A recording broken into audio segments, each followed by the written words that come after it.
41वां सर्ग।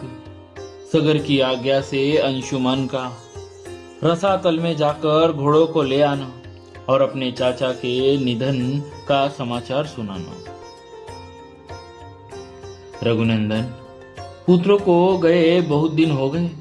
ऐसा जानकर राजा सगर ने अपने पौत्र अंशुमान से, जो अपने तेज से दैदीप्यमान हो रहा था, इस प्रकार कहा। वत्स, तुम शूरवीर, विद्वान तथा अपने पूर्वजों के तुल्य तेजस्वी हो।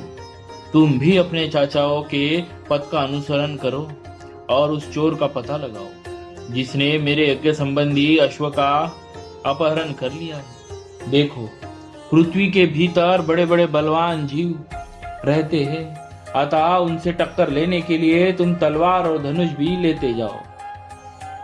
जो वंदनीय पुरुष हो उन्हें प्रणाम करना, और जो तुम्हारे मार्ग में विघ्न डालने वाले हो उनको मार डालना। ऐसा करते हुए सफल मनोरथ होकर लौटो और मेरे इस यज्ञ को पूर्ण कराओ। महात्मा सगर के ऐसा कहने पर शीघ्रता पूर्वक पराक्रम कर दिखाने वाला वीरवर अंशुमन धनुष और तलवार लेकर चल दिया। नरश्रेष्ठ, उसके महामनस्वी चाचाओं ने पृथ्वी के भीतर जो मार्ग बना दिया था, उसी पर वह राजा सगर से प्रेरित होकर गया। वहां उस महातेजस्वी वीर ने एक दिग्गज को देखा, जिसकी देवता, दानव, राक्षस, पिशाच, पक्षी और नाग सभी पूजा कर रहे थे।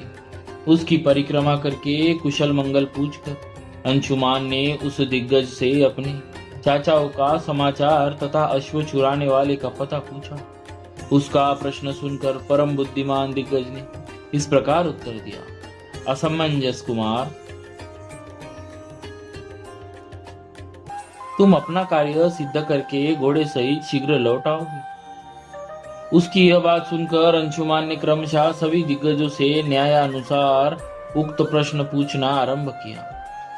वाक्य के मर्म को समझने तथा बोलने में कुशल उन समस्त दिग्गजों ने अंशुमान का सत्कार किया और यह शुभ कामना प्रकट की कि तुम घोड़े सहित लौट जाओगे। उनका यह आशीर्वाद सुनकर अंशुमान शीघ्रता पूर्वक पैर बढ़ाता हुआ उस स्थान पर जा पहुंचा जहां उसके चाचा सगर पुत्र राख के ढेर हुए पड़े थे। उनके वध से असमंजस पुत्र अंशुमान को बड़ा दुख हुआ। वह शोक के वशीभूत हो अत्यंत आर्त भाव से फूट फूट कर रोने लगा। दुख शोक में डूबे हुए पुरुष सिंह अंशुमान ने अपने यज्ञ संबंधी अश्व को भी वहां पास ही चरते देखा। महातेजस्वी अंशुमान ने उन राजकुमारों को जलांजलि देने के लिए जल की इच्छा की, किंतु वहां कहीं भी कोई जलाशय नहीं दिखाई दिया। श्री राम, तब उसने दूर तक की वस्तुओं को देखने में अपनी समर्थ दृष्टि को फैलाकर देखा। उस समय उसे वायु के समान वेगशाली पक्षीराज गरुड़ दिखाई दिए, जो उसके चाचाओं सगर पुत्रों के मामा थे। महाबली विनतानंदन गरुड़ ने अंशुमान से कहा, पुरुष सिंह, शोक न करो। इन राजकुमारों का वध संपूर्ण जगत के मंगल के लिए हुआ है।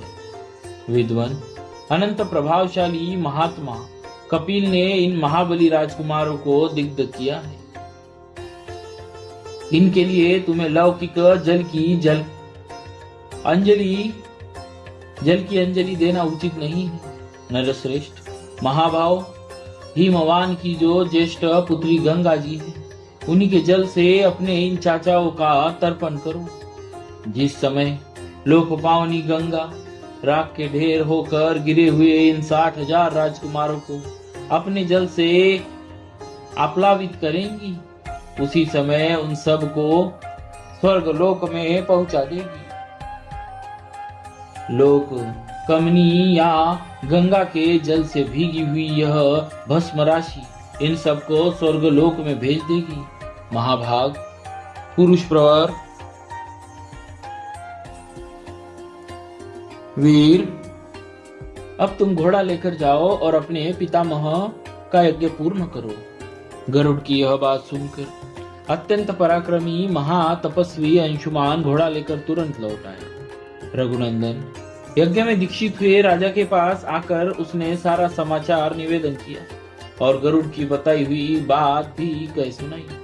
अंशुमान के मुख से यह भयंकर समाचार सुनकर राजा सगर ने कल्पोक्त नियम के अनुसार अपना यज्ञ विधिवत पूर्ण किया। यज्ञ समाप्त करके पृथ्वीपति महाराज सगर अपनी राजधानी को लौट आए। वहां आने पर उन्होंने गंगा जी को ले आने के विषय में बहुत विचार किया, किंतु वे किसी निश्चय पर न पहुंच सके। दीर्घ काल तक विचार करने पर भी उन्हें कोई निश्चित उपाय नहीं सूझा। 30,000 वर्ष तक राज्य करके वे स्वर्गलोक को चले गए। इस प्रकार श्री वाल्मीकि निर्मित आर्ष रामायण आदि काव्य के बालकांड में 41वां सर्ग पूरा हुआ। बोलिए श्री सीताराम जी महाराज की जय। भक्तवत्सल भगवान की जय।